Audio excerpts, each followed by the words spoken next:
Every hero is a villain in someone story அப்படின்னா, ஆனா every villain is a hero in someone ஸ்டோரின்னு எனக்கு உணர்த்தின ஒரு படம் ஜகத்ன்ற ஒரு மலேசிய தமிழ் படம்.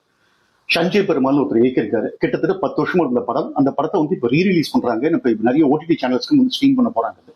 தற்செயலா ஒரு ஃப்ரெண்டை ரெக்கமெண்ட் பண்ணி இந்த படத்தை நான் பார்க்க ஆரம்பிச்சேன். எந்த விதமான ரிவ்யூவும் படிக்காம ப்ரீ இம்ப்ரெஷன் இல்லாம பிளைண்டா நான் பார்க்க ஆரம்பிச்சேன். சம்வேர் அலாங் தி லைன் பார்க்கும்போது பார்த்தா வாக்கியா சொல்லணும் அப்படின்னு பாத்தீங்கன்னா வந்து சத்யஜித் ரேவே வந்து ஒரு கேங்ஸ்டர் படம் பண்ணணும்னு பண்ணா எப்படி ஒரு அவுட்புட் இருக்குமோ அப்படி ஒரு அவுட்புட் தான் இந்த ஜெகத்.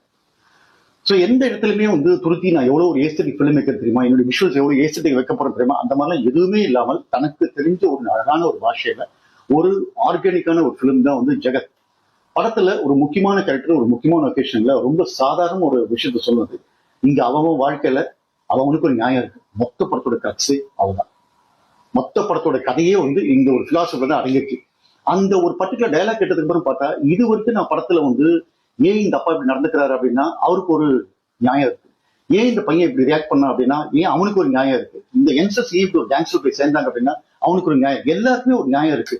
ஸோ அப்படின்றப்ப நம்ம நேரத்தில் நம்ம ரியல் லைஃப்ல பார்க்கும்போது சில ஆட்கள்லாம் வந்து ஏன் இப்படி தப்பான ஆளா இருக்காரு, ஏன் இப்படி பிஹேவ் பண்றாரு அப்படின்றப்ப அவங்க பின்னாடி ஏதோ ஒரு நியாயம் இருக்கும். ஆனா அவங்க எடுத்துக்கிட்ட ஒரு பாதை தப்பான பாதைன்றதை நம்ம உணர இருக்கோம். கூலி விரைவில் டெஃபினட்டா இந்த படம் வந்து நீங்க பார்த்துட்டு இருக்க நிறைய ஓடிடி சேனல் இந்த படம் வரும்போது மிஸ் பண்ணாதீங்க. தி ஃபிலிம்ஸ் நேம் இஸ் ஜெகத். அந்த படத்துல எல்லாருடைய பெர்ஃபார்மன்ஸும் வந்து எக்ஸ்ட்ரானியர் இருந்துச்சு, ரொம்ப மெச்சூர்டா இருந்துச்சு. மொத்தத்தை வந்து எனக்கு வந்து பாத்தீங்கன்னா அந்த பையன் ஒருத்தர் நடிச்சிருக்கான். அந்த பையன் ஸ்டார்ட் டு ஃபினிஷ் வந்து வெறுமனே டேரக்டர் சொல்றதை மட்டுமே நடிக்கிறது கிடையாது. அவனுமே வந்து சுயமா ஒரு கேரக்டர் அப்சர்வ் பண்ணி பண்ணியிருக்கான். Hats off to the small boy, he rocked it. அதே மாதிரி பார்த்தா ஓவரால் மேக்கிங், சஞ்சய் பெருமாளோட மேக்கிங் வந்து பாத்தீங்கன்னா ரொம்ப மெச்சூர்டான மேக்கிங், ரொம்ப ஒரு ஃபில்மியா சில விஷயங்கள் பண்ற சினிமாட்டிக்கான படம். இப்ப நார்மலா கேங்ஸ்டர் பிலிம்ல you will be tempted to do certain things like that. ஒரு ஒரு ஒரு ஒரு ஸ்லீக்கான எடுத்து காட்டுறேன், ஜான் ஃபிலிம் மாதிரி ஒரு கட் பண்ணி காட்டுறேன் நான் அப்படின்னு இல்லாமல் வந்துட்டு இந்த கதைக்கு இந்த ஸ்டைல் தான் எடுத்துக்க போறேன்றது தெளிவா ஸ்டார்ட் டு ஃபினிஷ் நூல் பண்ண மாதிரி பிடிச்ச மாதிரி பண்ணியிருக்காரு. அதுல வந்து சஞ்சய் பெருமாளுக்கு ஹேட்ஸ் ஆஃப். இந்த படம் ஓட்டிட்டு வரும்போது மிஸ் பண்ணாதீங்க. யூ அவுட் ஃபார் ஃபேண்டாஸ்டிக் ஒரு சினிமா வியூவிங்.